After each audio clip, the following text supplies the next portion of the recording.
শাসক দলের অন্দরে কি হচ্ছে? আবারও বিস্ফোরক বক্তব্য। কার কথা বলছি? দুই প্রবীণের কথা।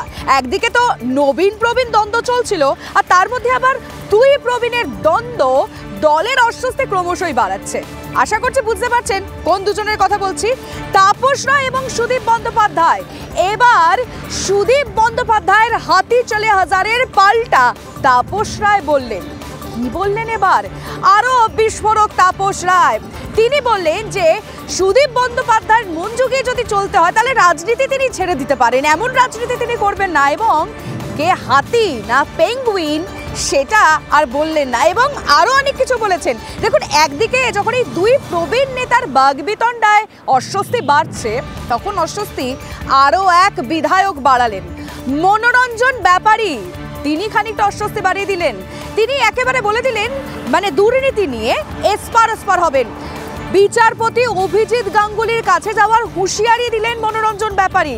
মানে একদিকে নবীন প্রবীণ দ্বন্দ্ব, তারপরে দুই প্রবীণের দ্বন্দ্ব, আর এখন মনোরঞ্জন ব্যাপারী। সামনেই নির্বাচন রয়েছে, আর তার আগে দলের মধ্যে যদি ফাটলগুলো চওড়া হতে থাকে তাহলে বিরোধীরা কি চুপ করে থাকবে? দেখুন, শাসক দল যদি এরকম লুজ বল ছাড়ে সেই সুযোগে ছক্কা হাঁকাতে বিরোধীরা অন্তত চুপ করে বসে থাকবে না, এটা কিন্তু পরিষ্কার বোঝা যাচ্ছে। কিন্তু এই মুহূর্তে দাঁড়িয়ে যেটা খুব গুরুত্বপূর্ণ এবং এই মুহূর্তে দাঁড়িয়ে চর্চার বিষয়, তা হলো তাপস রায়ের বক্তব্য। সুদীপ বন্দ্যোপাধ্যায়ের হাতি চলে হাজার এই বক্তব্যের পাল্টা তাপস রায় ঠিক কি বলেছেন আপনাদেরকে শোনাবো এবং আলোচনা করবো আমাদের প্রতিনিধিদের সঙ্গে। এই মুহূর্তে স্টুডিও থেকে রয়েছেন আমার সঙ্গে আমার দুই সহকর্মী মিমি এবং কোয়েল, এবং আমাদের দুই প্রতিনিধি আমাদের সঙ্গে রয়েছেন। প্রদীপ্ত কান্তি ঘোষ আমাদের সঙ্গে রয়েছেন সৌরভ গুহ। কথা বলে জানার চেষ্টা করবো এই মুহূর্তে তৃণমূলে হচ্ছেটা কি। তবে তার আগে আপনাদের শোনাবো তাপস রায় ঠিক কি বলেছেন।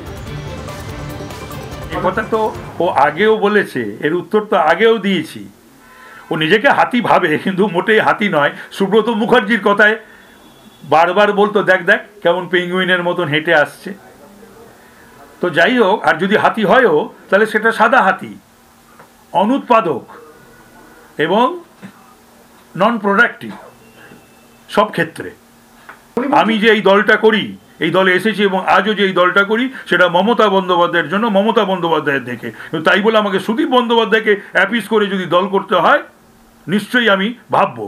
আর সুদীপ বন্দ্যোপাধ্যায় তো আমাদের দলে তো 6-7 বছর ছিল না, বলেছিল তো এই দলটা তো উঠেই যাবে, বলে 6 বছর সাসপেন্ড করেছে, 6 মাস থাকবে তো দলটা। তারপরে স্বামী স্ত্রী মিলে কি কি বলেছিল সব কাগজ আমার কাছে রয়েছে, প্রয়োজনে সেগুলো আবার উল্লেখ করব। আমি তখন সুব্রত মুখার্জির এজেন্ট, কাউন্টিং এজেন্ট ছেড়ে যাওয়ার সময় কি বলতে বলতে গেছিলেন, আমরা চোখের জল ফেলছি, আমি চোখের জল ফেলছি ইলেকশন এজেন্ট হিসাবে। বলছে আমি হেরেছি তো কি হয়েছে, তৃণমূলকে তো হারিয়েছি, তার কথা আমায় শুনতে হবে, তার জ্ঞান আমায় শুনতে হবে। আমাদের দলের মধ্যে এই বিভাজন সৃষ্টি যারা করতে চাইছে, দে উইল বি আইডেন্টিফাইড সুন। তারপরে নিশ্চয়ই দল তাদের বিরুদ্ধে যেটা করার করবে। যারা মমতা লয়ালিস্ট, যারা তৃণমূল লয়ালিস্ট, ইভেন যারা অভিষেক লয়ালিস্ট, ও তাদের পছন্দ করে না। মোমবাতি সুদীপ বন্দ্যোপাধ্যায় মোমবাতি, জোড়া মোমবাতি হতে হবে। ও নিজের মতন করে একটা উত্তর কলকাতাতে 7টা ওয়ার্ডে আমাকেই ডাকবে না বলে কাউন্সিলরদের এবং জেলা ওয়ার্ড সভাপতিদের সবাইকে নিষেধ করে দেয়, বলে দেয় 15 বছর ধরে আমার ওপর যে অত্যাচার, অন্যায়, অবিচার এবং যে অসভ্যতা, অসম্মান, তার বিচার হোক। শুনলেন তাপস রায় কি বলেছেন। তবে গতকাল আমাদের প্রতিনিধিকে দেওয়া এক্সক্লুসিভ সাক্ষাৎকারে সুদীপ বন্দ্যোপাধ্যায় ঠিক কি বলেছিলেন আরো একবার আপনাদের শোনানো ভীষণ প্রয়োজন। শুনুন একবার। আমাকে একবার এরকম পরিস্থিতি আগেও সৃষ্টি হয়েছিল, তখন আমি একটা জবাব দিয়েছিলাম, সেটা আমি আর দিতে চাই না। অর্ধেকটা বলবো, হাতি চলে বাজার। এটা নিয়ে ব্যক্তি আক্রমণে চলে যাচ্ছেন, সেগুলো তাদের নিজ নিজ রুচি। কে কিরকম রাজনীতি করবে তাতে রুচিতে পরিচয় পাওয়া যায়, এগুলো মানুষ বিচার করে। আমরা কথা বলবো এই বিষয়ে, আমাদের প্রতিনিধিরা রয়েছেন। সৌরভ গুহর সাথে কথা বলতে চাইবো। সৌরভ, যে দুই নেতাকে নিয়ে এখন আমরা কথা বলছি, যে দুই দক্ষ রাজনীতিবিদকে নিয়ে কথা বলছি, তা সত্যি অবাক করার মতো। আজ এই দুই রাজনীতিবিদকে দেখে তাদের দেখে অনুপ্রেরিত হয়ে আরও ছেলেমেয়েরা দল করতে আসবে, হয়তো তাদের কথাই এগিয়ে চলবে। কিন্তু এই তো একটা অন্য পরিস্থিতি তৈরি হচ্ছে, মানে একটা দুটো দিক, দুটো বিভাজন হয়ে যাচ্ছে। সামনের লোকসভা নির্বাচন রয়েছে, তার আগে এই পরিস্থিতি কেন হচ্ছে? মানে ব্যক্তি আক্রমণ এই পর্যায়ে পৌঁছচ্ছে কেন? খুব ভালো কথা বলেছো লিমা। শুধুমাত্র বর্ষিয়ান রাজনীতি কি নন, তাপস রায়, সুদীপ বন্দ্যোপাধ্যায় লোকসভায় তিনি তৃণমূল কংগ্রেস পরিষদীয় দলের নেতা এবং একই সঙ্গে তাকে দিল্লির রাজনীতিতে অত্যন্ত পরিচিত মুখ। তাপস রায় উত্তর কলকাতা তথা বাংলার রাজনীতির অত্যন্ত পরিচিত মুখ। তারা পরস্পরের বিরুদ্ধে কিন্তু যেভাবে বিষোদ্গার করছেন, যদি এটা নতুন নয়, অনেক দিন ধরেই এই বিদ্বেষের পরম্পরা রয়েছে। কিন্তু 2024-এর অত্যন্ত তাৎপর্যপূর্ণ নির্বাচন সামনে, তৃণমূল কংগ্রেস বিজেপিকে ভারত ছাড়া করবার ডাক দিয়েছে। তার আগে তাদের নিজেদের দলে কখনো নবীন প্রবীণ দ্বন্দ্ব, কখনো প্রবীণদের নিজস্ব দ্বন্দ্ব ফুটে বেরোচ্ছে। তার মাঝখানে আরেক বিধায়ক ফেসবুকে বিদ্রোহ করে বসেছেন। এই সব মিলিয়ে হচ্ছেটা কি হচ্ছে সেই বিষয়ে নিশ্চিতভাবে তৃণমূল কংগ্রেস নেতৃত্ব নজর রাখছেন।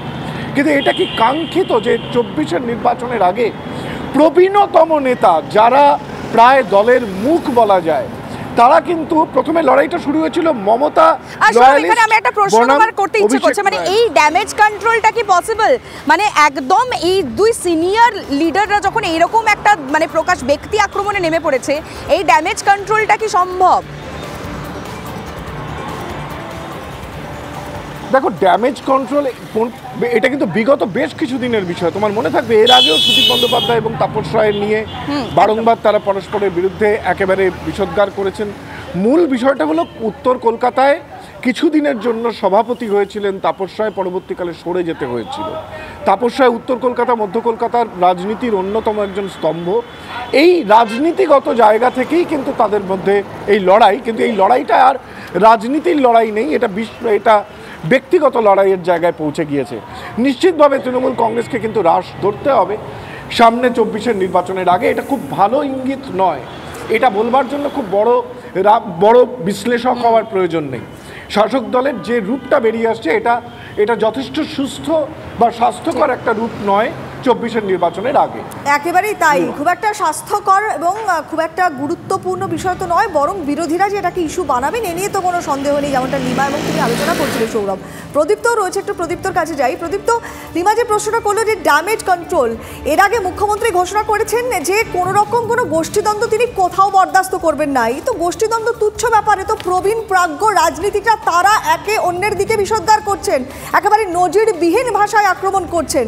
এটা হচ্ছেটা কি?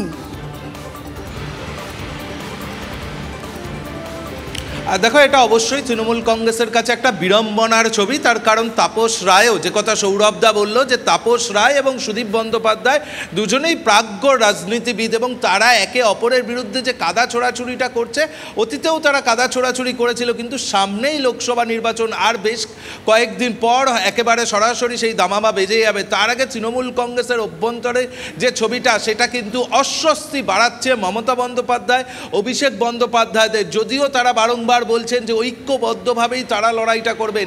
1 জানুয়ারি দলের প্রতিষ্ঠা দিবসের দিন সোশ্যাল মিডিয়ার মাধ্যমে যে বার্তা অভিষেক বন্দ্যোপাধ্যায় এবং মমতা বন্দ্যোপাধ্যায় দিয়েছিলেন, সেখানে কিন্তু ঐক্যবদ্ধ তৃণমূল কংগ্রেসের চেহারা তুলে ধরার কথাই তারা বলেছিলেন। কিন্তু তারপরেও যে চেহারা এই মুহূর্তে ধরা পড়ছে, তা কি শুধুমাত্র আগামী যে লোকসভা নির্বাচন রয়েছে সেখানে যাতে সুদীপ বন্দ্যোপাধ্যায় টিকিট না পান, তাপসবাবু টিকিট পাবেন কিনা, এই সমস্ত কি নিজেদের ব্যক্তিগত বিষয়কে তুলে নিয়ে আসাটা তৃণমূল কংগ্রেসের কাছে কিন্তু অত্যন্ত মাথা ব্যথার কারণ হতে চলেছে। যদিও রাজনৈতিক বিশ্লেষকরা বলছেন যে বিরোধীদের এই রাজ্যে যা সাংগঠনিক অবস্থা, তারা এটাকে কতটা কাজে লাগাতে পারবে সেটা হয়তো সময় বলবে। কিন্তু খুব স্বাভাবিকভাবেই এই ছবিতে বিরোধীরা উৎসাহ পাচ্ছে, উৎসাহী হচ্ছে।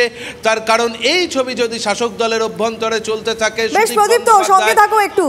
এই মুহূর্তে আমাদের সঙ্গে টেলিফোনে রয়েছেন বিজেপি নেতা দিলীপ ঘোষ। দিলীপ বাবু, তাপস রায় তিনি অত্যন্ত নজিরবিহীন ভাষায় কার্যত ব্যক্তিগত আক্রমণ করলেন সুদীপ বন্দ্যোপাধ্যায়কে। এই যা পরিস্থিতি চলছে, কি মনে হচ্ছে আপনার? দেখুন, এদিকে বলা হচ্ছে সিনিয়রদের বাদ দিয়ে যেতে যাবে না, আর সিনিয়ররাই পরস্পর আক্রমণ করছেন। আমরা ওই মুসল পর্ব হয়েছিল, যেমন যদুবংশ ধ্বংস হয়েছিল, ঠিক তাই হচ্ছে। যদি সিনিয়ররাই এক না থাকেন তো জুনিয়ররা জায়গা চাইবে, তাতে কি তারা কি বিচলিত হয়ে যাচ্ছেন? যাই হোক, এই ধরনের পার্টি, আদর্শহীন একটা পার্টি, সেখানে এর বেশি কিছু আশা করা যায় না। ধ্বংসের দিকেই যাচ্ছে। একাধিক পার্টি এভাবে চলে গেছে। দিলীপবাবু, আমি রাজনীতির বাইরে গিয়ে একটা প্রশ্ন করতে, মানে আপনারা তো দীর্ঘদিনের রাজনীতিটা তো একটা অন্য জায়গায় করেন আপনারা, আপনি বলুন বা যাদের দুজনের কথা বললাম তারা প্রত্যেকেই, যারা নবীনরা রাজনীতিতে আসছেন তারা এটা থেকে কি শিক্ষা নেবেন? এটা তো রাজনীতির জন্য খুব একটা ভালো বিজ্ঞাপন নয়। না, এই যে ক্ষমতার অর্থকেন্দ্রিক যে দলগুলি, সেগুলি ধ্বংস হওয়ার দরকার আছে, নাহলে ভারতবর্ষের রাজনীতি পরিষ্কৃত হবে না, নীতি আদর্শের রাজনীতিও হবে না, আর যুবকরাও এই ধরনের রাজনীতি করতে চাইবে না, করা উচিত নয়। কিছু লোক আছে ধান্দাবাজ, তারা কামাবার জন্য আসবে, তাতে সমাজের কোনো লাভ হবে না, সেই জন্য বিসর্জন দরকার আছে।